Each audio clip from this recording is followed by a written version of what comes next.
Sylvain, bonjour. Merci d'être avec nous à Vienne. C'est toujours la course aux médicaments qui va arriver à améliorer les NASH de nos patients. Tu as sélectionné un travail qui a été le premier présenté dans le congrès concernant le liraglutide. Je te laisse en parler. Bien, naturellement, on attendait tous impatiemment des nouveautés après l'échec de la metformine et les problèmes qui concernent les glitazones qu'on peut plus employer en France. Ce travail fait par Armstrong apportait quand même du sang neuf un peu. Donc c'est un travail sur le liraglutide. C'est un glucagon-like peptide, un GPL1, c'est-à-dire un analogue qui a une durée d'action plus longue. Et c'est intéressant parce que ce produit est sécrété par l'intestin, il améliore le diabète en augmentant la sécrétion d'insuline et il a surtout des effets digestifs qui sont pas neutres, c'est-à-dire qu'il diminue l'appétit et il ralentit la vidange gastrique. L'idée d'Armstrong était de voir si ce produit pouvait avoir un intérêt dans la NASH et pouvait donc l'améliorer sans aggraver la fibrose. C'était son grand point essentiel. Donc qu'est-ce qu'il a fait? Il a pris 52 patients, dont 30% de diabétiques, qui avaient quand même un score NAS et un score histologique qui permet de quantifier l'activité de la NASH qui était un peu faible, à 4,9.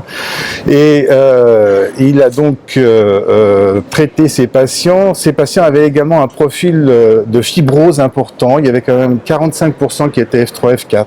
Donc c'était un profil de patient un peu avancé.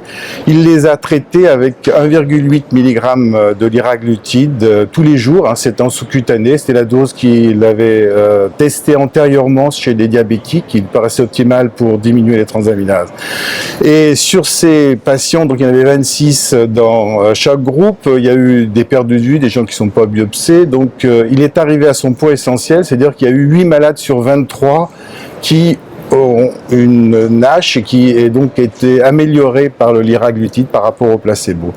Alors, le premier commentaire qui vient à l'esprit, c'est que c'est une petite étude. Il y a eu d'autres éléments essentiels, c'est-à-dire il y a eu une amélioration de l'HbA1c, du diabète. Il y a eu également une perte de poids qui a atteint 5 kg chez ces patients, ce qui est quand même important et qui peut expliquer également une partie de l'amélioration.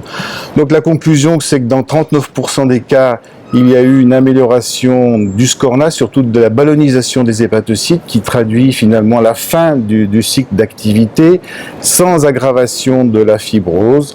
Et naturellement, il va faire une étude de plus grande taille, de 3. Et on peut terminer en disant qu'on peut, avec un endocrinologue, avec toutes les précautions, utiliser le liraglutide en France. C'est le Victoza qui est dosé à 3 mg en stylo. Et chez les diabétiques qui ont une NASH sévère, je pense qu'on peut commencer à traiter ces traitements. NASH sévère, chez un diabétique, Victoza qui est disponible en collaboration avec les endocrinos. Voilà, des patients qui doivent avoir de la metformine en parallèle. Voilà, exactement. On ne peut pas l'utiliser en monothérapie. Merci. Demain, prochaine minute vidéo.